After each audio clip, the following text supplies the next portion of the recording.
Bigman. Good day mga Airsoft, good day mga ka-Bigman. Sa Big Man Hobby Shop, saling ng galawan. Airsoft gear mo, sigurado pang malakasan. Airsoft needs mo, dito mo lang hanap. Quality service, di ka iiwan sa alangangan. Guns, gears, upgrades na legit. From beginner hanggang pro, we're the ultimate kit. Walang sablay, walang palya. Big Man Hobby Shop, dito sigurado ka. Ayosin, alagaan, bawat pyesa, bawat galawan. Dito sa Big Man, respeto ang sandata. Serbisyo ang kalakasan. Big Man Hobby Shop, where legends are made. Airsoft dreams mo, dito di na fade. Good day mga ka-airsoft, good day mga ka-Big Man. Dito sa Big Man, serbisyo, kalidad, walang iwanan. Bawat upgrade, bawat check, pulido, hindi bara-bara, trabaho laging ganado. Gun techs namin, expert sa lahat. Airsoft mo, parang bago, astig ng paglipad. Big Man, Big Man, Big Man, best service in the land. Big Man, Big Man, tara na, sumama ka na sa Big Man Gang. Big Man Hobby Shop, where legends are made. Airsoft dreams mo, dito di na fade. Good day mga ka-airsoft, good day mga ka-Big Man. Dito sa Big Man, serbisyo, kalidad, walang iwanan. Big Man, Big Man, best service in the land. Big Man, tara na, sumama ka na sa Big Man Gang.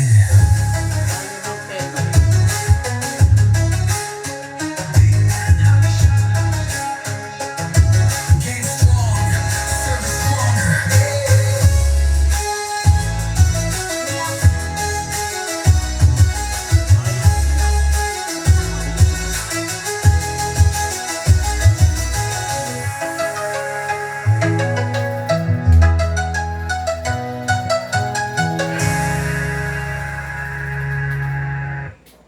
Okay mga Airsoft, good day mga Airsoft, good day again mga Bigman. Bali, ako po ay nagbabalik, no? So, meron po tayong pahabol na shipping going San Jose, Nueva Ecija, no? Kakaiba po ito kasi ang may-ari po nito is isang babae, Madam. Okay, si Madam Angel Sebastian of San Jose City, Nueva Ecija. Okay? Si Madam po ay meron na rin po siyang meron na siyang ginagamit na pistol pang practical shooting. So, mag-upgrade siya, gusto niya naman ngayon rifle. Nagpapaturo siya sa atin kung ano yung the best na rifle. Actually, what is the best may not be fit, no, para din sa ka-airsoft natin. Kaya ang sinasabi natin palagi yung something na magiging komportable siya sa paggamit. Yun ang sinasuggest natin. Okay?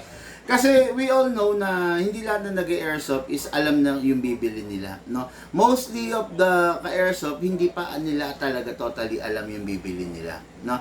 Kaya it is very important na yung bibilhan ninyo is nakakaintindi dun sa papasukin ninyong game. Dun sa papasukin ninyong field. Kasi ang tendency, pag bumili kayo at mali yung nasuggest na unit sa inyo, ang tendency, hindi ka mag-e-enjoy. Bukod sa hindi ka mag-e-enjoy, hindi ka masasarapan doon sa papasukin mong field. Okay? Kaya, lagi ko sinasabi sa inyo, napakahalaga pag yung bibilhan ninyo is talagang nakakaintindi doon sa pangangailangan ninyo. Okay? Sinuggest natin mga Airsoft, wala nang paligoy-ligoy pa. Mostly pag gagamitin sa practical shooting is mga unit na micro CQB. Micro CQB, then lightweight, then mataas ang rate of fire. Kahit hindi ganong mataas ang FPS, basta mataas yung rate of fire. Okay? So, wala nang pinagkaiba pa. This is the Scion Arms. Okay, no? Kaya lang, madam, mas maganda sana ito kung malalagyan natin ng scope. No? I do suggest palagyan mo siya ng scope, napakaganda. Pwede kang mag-request sa amin, pwedeng hindi, pwede kang bumili sa iba, pwedeng hindi, no? Pakita ko lang sa iyo yung itsura ng unit pag may scope, kuha tayo ng ano ng EOTech, no? So para ayun, okay, sorry. Nalaglag. Kuha tayo ng EOTech. What is good and special about the EOTech? Ito. Papakita ko lang ha. Ang EOTech kasi mga ka-airsoft is ayan no. Hindi siya red dot, no? Hindi siya red dot scope, ayan na. Yan. Merong night mode, merong day mode. Ayan. Dito muna sa isang camera. Ayan, ayan. Makikita nyo ha. Then day mode natin siya, ayan, color red naman siya. Ayun, yun o. Nase-select, okay? Yan. Yan. Nase-select yan, no? Yan ang maganda sa EOTech holographic scope. So, hindi siya, hindi siya pipitsugin. Tapos, yung itsura ng unit mo, talagang masasabi natin na grabe. Grabe yung unit. Gwapo talaga, no? Ayan. Yan. Ito, madam, kung sakaling magustuhan mo to, bigay ko sa'yo ng i-discount natin, no? Discount natin. Ayan. Makikita nyo yung unit. Ayan, napakaganda na. Makikita nyo yung unit. Napakadesente. Hindi siya pipitsugin, no? Ang unit, especially kung gagamitin mo sa isang practical shooting, kailangan ang unit is malinis lang, no? Less ng accessories, less ng abubot kasi yung pagiging madami, pagiging loaded niya ng abubot, it will defeat the purpose. Kaya nga kumuha ng magaang para madaling i-maneuver kung sakaling, 'di ba? Tatakbo ka kung sakaling naglalaro ka, hindi ka mabibigatan doon sa unit mo. Kaya the best na yung ganito setup. Wala na sa mga practical shooting kasi hindi mo kailangan ng mga flashlight, mga laser, no?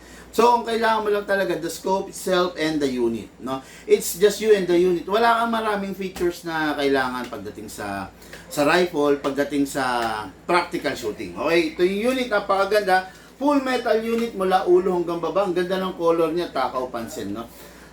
Then, this is the magazine. Makikita nyo, di ba? Napakasarap na, ay, nako po.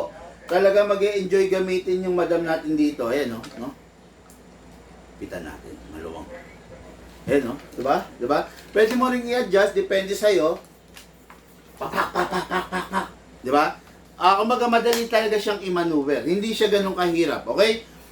Full metal mula ulo hanggang baba. Na-tuning na to. Ang FPS nito is around 450. Normal FPS nito is 350 only. Pero ngayon, nasa 450 na siya. Gwapo siya. Makikita nyo, yung buttstock niya yan. Adjustable, okay?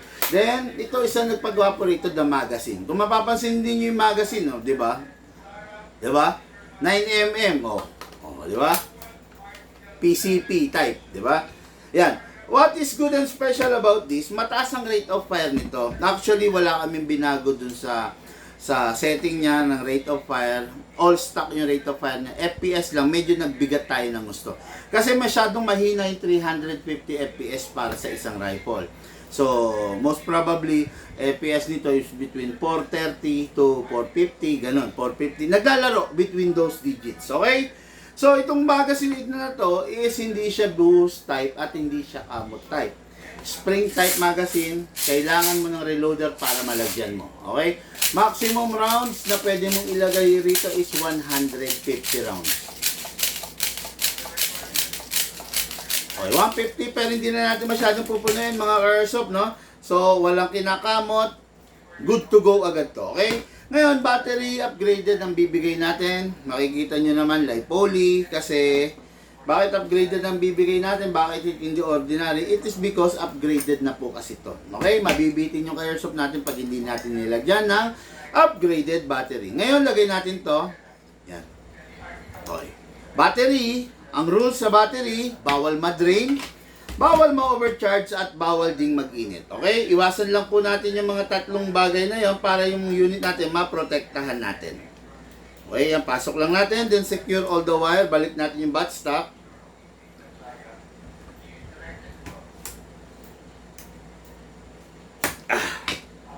Mahirap, ayun. Okay, then. Single fire, rapid fire, pakasarap gamitin. Naku po, sigurado mag-e-enjoy yung madam natin dito. Ngayon, pasok ang magazine. From forward, backward. Okay, bali. Okay. Good to go. Ready to fire. Firing tayo mga ka-airsoft. Firing. Single fire. Rapid fire. Taas ng rate of fire. Grabe, no? Grabe. Single fire again. Rapid fire. Okay.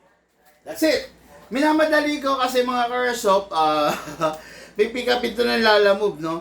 Dahil sa pagmamadali ng ating Madam Angel Sebastian, bali sa pagmamadali niya, whatever the amount of the lalamove, pahig na siya, no? Basta ang gusto niya, makarating to within the day dahil may laro sila tomorrow, Wednesday, ng 10 in the morning. Okay? So, unit, mga ka-airsoft, di ko na papatagalin, unit ng ating ka-airsoft, Angel Sebastian of San Jose City, Nueva Ecija. Mga ka-airsoft, lahat po tayo nagmula sa iba't ibang larangan, pinagbuklod, pinag-isa ng iisang libangan. Yun po ang paglalaro ng airsoft, patid po sa inyo ng inyong lingkod, Big Man. Thank you po, and have a blessed day to all of you.